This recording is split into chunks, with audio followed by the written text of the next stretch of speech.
Alors, quel est le désir résidentiel contemporain? Qu'est-ce qu'on attend? Eh bien, en fait, on peut voir plusieurs choses. Il y a plusieurs choses qu'on peut...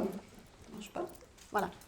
Qu'est-ce qu'on voit? Eh bien, on voit que... Alors, il y a un premier discours qui dit... il y a un discours hiérarchique qui dit que le développement local, il est hiérarchique, donc il y a les métropoles, et c'est les métropoles qui seraient les moteurs, etc. Bon, ça, c'est le discours un peu hiérarchique qui est remis un peu en cause aujourd'hui par un certain nombre d'économistes. En fait, on peut voir aussi que d'un point de vue national, par exemple, le développement local bouge dans l'espace. C'est-à-dire que au début de l'ère de la modernité, de la révolution industrielle, la région qui se développe le plus, c'est le nord-est de la France. C'est là où on va avoir le niveau d'alphabétisation, le niveau d'industrialisation le plus fort, et les hommes politiques du 19e siècle, début 20e, viennent plutôt de ce secteur-là. Dans les années des 30 glorieuses, on va dire à partir des années 60, on voit que le développement local, le développement démographique se déplace vers le sud-est de la France. Les années 60, c'est les gendarmes de Saint-Tropez, Brigitte Bardot à Saint-Tropez. Et donc, on a cet imaginaire méditerranéen, cet imaginaire provençal, méditerranéen, qui se développe et qui va être le support d'un développement démographique de cette région. Et depuis les années 90, eh bien, on voit que les régions qui ont le plus fort développement démographique, etc., les métropoles qui vont apparaître les plus dynamiques, ça va être Bordeaux, Nantes, Rennes, donc c'est la façade atlantique. C'est de là aussi qu'on voit les hommes politiques contemporains, qui, on pourrait citer comment Alain Juppé, François Fillon, Jean-Marc Ayrault, qui sont de ce secteur-là. Donc c'est la façade atlantique qui aujourd'hui semble la plus dynamique. Donc on voit que ça tourne. On pourrait se dire, c'est quoi le coup d'après? Quelle est la logique qui fait que ça tourne, hein? Et... Oui, voilà, c'est ça, ça va venir là. Probablement parce qu'on voit des publicités pour la plateforme Airbnb ou des choses comme ça. Ils font des publicités en ce moment sur des expériences pour dormir dans des yourtes, dans la Creuse, ou alors l'aspect du Morvan, etc. Donc la quête de la nature. On voit bien qu'il y a quelque chose de profondément anti-moderne. C'est comme si une région, une fois qu'elle a été modernisée, elle ne fait plus rêver. Et on va désirer quelque chose d'autre. Donc on voit une sorte de quête anti-moderne dans ce mouvement. Alors, pardon, on va revenir. Et il y a une grande inversion. Alors vous voyez, ça c'est la dynamique naturelle. Ça, plus c'est rouge, plus il y a un excès de naissance par rapport au décès. D'accord ? Et quand c'est bleu, ça veut dire qu'il y a plus de décès que de naissance. Donc là, on voit bien que, en fait, c'est les grandes périphéries métropolitaines qui ont... c'est là où il y a le plus de naissances et le moins de décès. Donc une population plus jeune. On voit, à l'inverse, que effectivement le centre de la France, par exemple, souffre sans doute d'un vieillissement qui fait qu'il y a un excès de mortalité. Mais quand on regarde les flux migratoires, regardez les flux migratoires. Aujourd'hui, on ne voit plus apparaître les villes sur les flux migratoires. Vous voyez ça? On ne peut pas dire qu'il y a une structuration urbaine. Il y a de ça 30 ans, on aurait vu la périurbanisation, c'est-à-dire qu'on aurait vu les couronnes urbaines, le réseau urbain français apparaître. On est dans un processus, l'urbanisation caractéristique de l'ère de la modernité, c'est fini. Le moment en France où la population a été le plus concentrée dans l'espace, c'est 1968. Depuis 1968, avec l'automobile, il y a eu un mouvement de desserrement des populations. De 1968 à 1990, ce desserrement, il est plutôt de type périurbain. Donc on voit encore les couronnes urbaines. Mais depuis 1990, on ne voit plus les couronnes urbaines. Ce processus, c'est un processus de redistribution de la population sur le territoire qui, à mon avis, est une bascule historique. On sort de la modernité, on sort du processus d'urbanisation. Et donc, les mouvements migratoires aujourd'hui sont orientés vers le sud et vers l'ouest.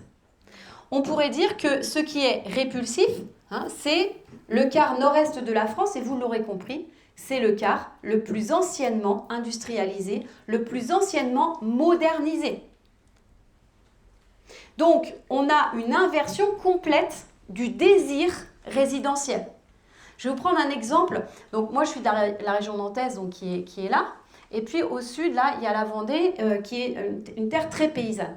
Hein, c'était vraiment les coins les plus paysans, les plus en retard, on va dire, au sortir de la Seconde Guerre mondiale. Je pense qu'en 1954, en Vendée, il y avait encore plus de 50% de paysans. Eh bien, imaginez-vous que, là, il y a 2 ans, l'industrie rurale vendéenne, qui est très résiliente parce que très accrochée à son territoire, ils sont encore dans une pensée paysanne de la localité, eh bien, l'industrie vendéenne résiste très bien à la crise. Eh bien, ils étaient tellement en manque de main-d'œuvre qu'ils ont fait une opération Bienvenue au Ch'ti pour embaucher les chômeurs du nord de la France. Qui aurait pu penser ça il y a 70 ans? Je serais allée en 1950 dire aux Vendéens, dans 70 ans, c'est vous qui embaucherez des ouvriers de l'industrie du Nord. Personne n'y aurait cru. Tout le monde aurait éclaté de rire. Donc vous voyez qu'il y a une inversion très très forte de la dynamique démographique et du désir résidentiel. Alors, alors oui, on va voir ça. Donc vous voyez, bon, bah, ça c'est la superposition des 2 cartes précédentes. On ne nous le dit pas tellement, hein, l'INSEE ne nous le dit pas tellement, mais ce qui est le plus en difficulté, c'est pas tant les campagnes hein, qui sont attractives. Alors là, ça diminue encore parce qu'ils attirent, mais comme c'est très vieillissant, ben, même s'ils attirent, ils n'ont pas assez de naissances. Mais en fait, ici, là, le vert, si vous voulez, c'était ce qui était caractéristique de l'exode rural il y a 70 ans. C'est-à-dire là, les gens vont naître là, mais ils s'en vont. Ils s'en vont où? Ils s'en vont dans toute la moitié sud et la moitié ouest. Donc on a une inversion du désir résidentiel, c'est-à-dire qu'on pourrait dire que avec la modernité pendant les 30 Glorieuses, eh bien le désir c'était un désir de la modernité, on voulait ce qui était moderne, on avait envie de la ville.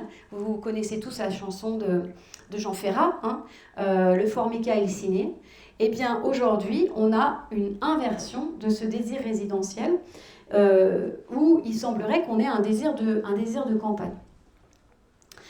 Il ne faut pas négliger le désir et le rêve. Je dis toujours que le rêve, c'est le premier pas vers la matérialisation. Il n'y a rien qui ne se fait, qui n'a d'abord été rêvé. Donc, si les gens rêvent d'autre chose que de la modernité, s'ils rêvent de la campagne, alors ça va se matérialiser concrètement dans les temps qui viennent. Hein. Il me semble qu'on a... Vous savez, la modernité, notre civilisation, l'ère de la modernité, elle s'est construite en faisant du passé table rase. Parce qu'elle était persuadée d'être très supérieure au passé. Donc on a vécu en faisant du passé table rase. Aujourd'hui, ce que moi j'observe, c'est que la construction du récit pour le monde du futur se fait par la résurgence des mémoires. Et donc on voit réapparaître les mémoires, et en particulier les mémoires paysannes, avec le retour d'agriculture paysanne, avec le retour d'une sobriété heureuse, avec le retour d'une adaptation aux écosystèmes, etc. Alors, comment est-ce qu'on explique ce désir résidentiel? Il faut bien comprendre aujourd'hui que le désir résidentiel devient supérieur, la logique résidentielle devient supérieure à la logique productive. Par le passé, on allait travailler, on allait habiter là où il y avait du travail. C'était donc la logique productive qui dominait sur la logique résidentielle. C'est la raison pour laquelle l'aménagement se fondait sur l'attraction des entrepreneurs. Parce que les gens allaient habiter là où il y avait du travail. Donc les élus se disaient, eh bien moi il faut que j'ai une stratégie pour plaire aux entrepreneurs. Parce que si les entrepreneurs viennent, ça va fixer du travail et donc des populations. Et donc le souci des élus, c'était d'attirer des entrepreneurs et donc d'aménager le territoire comme une usine. Pour que ça plaise aux entrepreneurs. Bon. Aujourd'hui, avec la révolution du numérique, avec cette inversion des imaginaires, avec les possibilités du numérique, eh bien, on est en train de voir que on crée son travail là où on habite. Et que donc l'élément numéro 1 va devenir la qualité résidentielle. Ça veut dire que les élus, là, il ne s'agit pas de plaire aux entrepreneurs, mais de plaire aux gens qui habitent, pour être désirables, pour qu'ils créent, pour qu'ils soient porteurs de développement économique. Alors, le désir résidentiel, ça c'était... il y a une première explication. Le sociologue Jean Viard a expliqué, il y a une vingtaine d'années maintenant, que on était en train de sortir de l'imaginaire de la modernité. Donc, c'est l'imaginaire de l'abondance matérielle, de l'avoir, de la technique. Donc, on valorisait la ville moderne. Donc ça, c'était notre rêve, en fait. C'était notre idéal commun. Hein. Donc, tout ce qui était très moderne. Je prends toujours cet exemple-là pour mes étudiants dans les comédies, dans les films des années 60 ou 70. C'est incroyable le rôle pris par l'aéroport de Orly dans les films. C'est-à-dire qu'avec Bernard Blier ou le Grand Blond avec la chaussure noire, des choses comme ça, ou même les films avec Louis de Funès, ils sont toujours à Orly. Parce que c'est vraiment notre lieu idéal, notre imaginaire collectif, les escalators, les avions, la mobilité, la technique, etc. Donc ça, c'était notre imaginaire. Et Jean Viard dit, dans les années 90, nous sommes en train de passer à une société de l'imaginaire des vacances, de l'imaginaire du tourisme. Donc on est en train de passer de la production-consommation à l'idéal de la consommation-distraction. Et c'est vrai, on peut observer ça comme ça, c'est-à-dire qu'effectivement, quand on voit la France, ce mouvement du développement local, on se dit, mais effectivement, c'est les lieux du vacances. Et donc, l'idée un peu, notre idéal des années 90, 2000, c'est un peu se sentir comme en vacances partout et tout le temps. Et cet idéal de vie va s'inscrire dans les logements. Donc, dans les logements, c'est devenu, l'idéal, c'est terrasse, barbecue, piscine. C'est là où on reçoit nos amis. Et donc, on est sur un idéal des vacances et c'est la raison pour laquelle, aujourd'hui, la terrasse est un espace privatif extérieur qui est souhaité par tous. Ça veut dire que, par exemple, en termes d'aménagement très concret, il va falloir être attentif à ce que tous les habitants puissent avoir une petite terrasse cachée du regard des voisins. Par exemple, un truc tout bête, moi je vois dans ma commune, on est en train de réduire les tailles des parcelles, mais on ne change pas le modèle. C'est-à-dire on met toujours un pavillon au milieu. Tous alignés. Tous les gens ont la terrasse à 5 mètres alignée comme ça. C'est juste invivable. Parce que la terrasse est considérée aujourd'hui dans notre société comme un lieu privatif extérieur. Donc il va falloir repenser la forme urbaine pour permettre d'avoir cette pièce privative hors du regard des voisins. Donc se sentir en vacances partout et tout le temps, terrasse, barbecue, piscine. Les lieux de vie, alors c'est très simple, vous regardez Le plus beau village de France, l'émission de télé. Bon, ça c'est notre imaginaire commun. Qu'est-ce qu'on va trouver le plus beau ?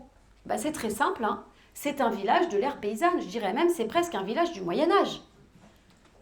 Pour être le plus beau village de France, qu'est-ce qu'il faut ? Il ne faut pas de rocade, il ne faut pas de lotissement, il ne faut pas de vue sur la zone industrielle, il ne faut pas de supermarché, limite il ne faut pas de fil électrique ni de fil téléphonique. On est typiquement dans un imaginaire pré-moderne, voire anti-moderne. Donc cet idéal des vacances, finalement, effectivement, on ne va pas en vacances au supermarché, on ne va pas en vacances dans la zone industrielle, on va en vacances où ? On va en vacances dans les endroits qui n'ont pas été touchés par la modernité.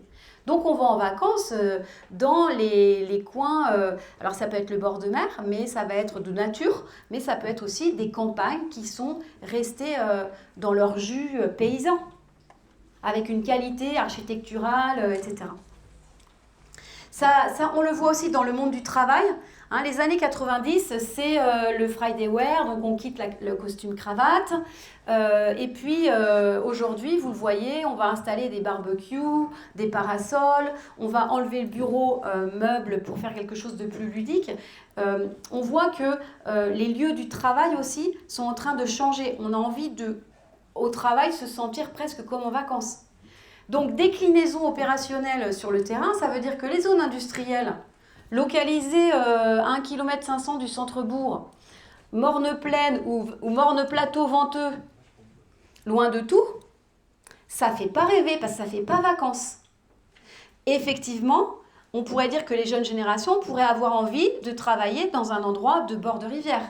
Et moi, je dis qu'il y a un patrimoine industriel pré-moderne qui a été abandonné sur les bords de rivière qui pourrait être recyclé pour faire du bureau plutôt que de mettre, encore une fois, y compris les services administratifs des collectivités territoriales à 1 km du centre sur un plateau un peu vanté. Donc, vous voyez les transformations. Dans le milieu de la consommation aussi, l'ère de la modernité, c'est l'ère du supermarché, de l'hypermarché, de la grande distribution. Dans la consommation, l'idéal de vacances, c'est quoi? Typiquement, c'est le marché de Provence, vous voyez, Gilbert Bécaud. C'est ça qui nous fait rêver. Mais en fait, ce qu'on a, c'est des hypermarchés. Alors, vous voyez comment la grande distribution, elle a compris un peu le truc. Elle est en train de transformer ces galeries marchandes en lieu de... On a l'impression que c'est un peu les vacances, donc ils vont mettre des parasols, des palmiers, des arbres qui font vacances, des fontaines. Ils vont mettre des bannes pour faire croire qu'on est dans une rue. De la même façon, vous avez sans doute vu dans les supermarchés, les hypermarchés, ils sont en train de redécouper. Donc les hypermarchés, ils les redécoupent en faisant dans la galerie machin meuble, machin culture, machin, je sais pas, disque ou des choses comme ça, pour redécouper les hypermarchés pour qu'ils soient plus petits. On voit aussi que dans les hypermarchés, vous avez remarqué, ils font un peu comme des petites boutiques pastiches pour vendre du fromage, pour vendre le pain. Ils nous font croire en fait qu'on est sur de l'artisanat local. C'est pour rentrer dans notre imaginaire, dans cet imaginaire des vacances. Donc vous voyez que Jean Viard va dire il semblerait qu'on est en train de sortir de l'imaginaire de la modernité, de la ville moderne, un peu aéroport d'Orly si vous voulez, pour évoluer vers un imaginaire des vacances. Et ça a des conséquences en termes d'aménagement. Alors moi ce que je... pardon, alors j'appuie 2 fois à chaque fois. Moi ce que je vois aujourd'hui en 2020, Jean Viard il a parlé de ça en 2000. D'accord, l'imaginaire des tourismes. Moi, ce que je crois, c'est que l'imaginaire des tourismes, il est là, il est au milieu. Mais ce que je vois, c'est qu'on est en train de passer d'un imaginaire de l'abondance de l'avoir. L'ère de la modernité, c'est l'abondance de l'avoir. On était sur du bien matériel. On avait envie d'avoir plus de confort, avoir plus pour être mieux. Et aujourd'hui, notre société... elle est arrivée au bout de ce concept-là, si vous voulez. C'est qu'on voit très bien qu'on a un peu tout. Et il ne s'agit pas de regretter ça. Je veux dire, on a gagné de l'espérance de vie, on a gagné, on vit de façon beaucoup plus agréable, facile que nos ancêtres paysans. Donc ça, c'est super, on ne va pas renoncer à ça. Mais on voit bien aujourd'hui qu'on arrive au bout de cette pensée-là, c'est qu'on n'est pas sûr qu'avoir encore plus nous fait être mieux. Même, on dirait presque, on en a plein nos placards, mais il y a plein de... Enfin, je veux dire, les cabinets des psychothérapeutes sont remplis de gens qui ne se sentent pas très bien. Et donc, l'imaginaire du tourisme était ici, c'est un peu une dématérialisation de nos désirs, mais je pense qu'on va encore plus loin dans la société qui vient, c'est qu'on va vers un désir d'abondance de l'être.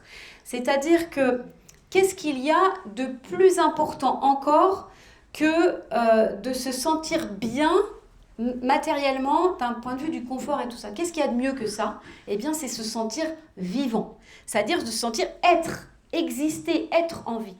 Et donc, notre société évolue vers un désir de l'abondance de l'être. Et qu'est-ce qui fait qu'on est? Qu'est-ce qui fait qu'on existe, qu'on se sent vivant? Eh bien, c'est la relation. On n'existe que parce qu'on est en relation avec des voisins, relation avec nos animaux, avec l'environnement dans lequel on est, de se sentir en lien. Et qu'est-ce qui fait qu'on se sent en lien? J'ai mis les lieux intacts de la modernité, parce que la modernité, c'est plutôt la société de l'individualisme, de la coupure avec la nature. Donc l'ère de la modernité n'est pas la société du lien. Au contraire, c'est une forme de déliaison.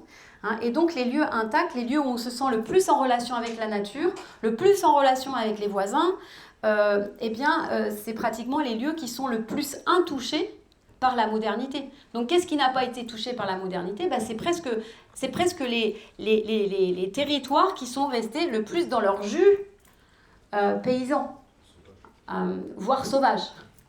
D'où certains rêvent aussi de la nature sauvage. Donc, vous voyez que là, on commence à devenir dans des réflexions complexes, c'est-à-dire comment, d'un point de vue de l'aménagement, je peux favoriser la relation, plutôt que de favoriser l'avoir. Comment je peux favoriser... il y a une dématérialisation à comprendre, et comment je peux exprimer ça dans l'aménagement. J'irai un peu plus loin, je dirais que le désir résidentiel, le désir de relation, le désir de se sentir vivant, eh bien, qu'est-ce que c'est que le désir? Au fond, c'est la recherche de la satisfaction de besoins qui ne sont pas satisfaits.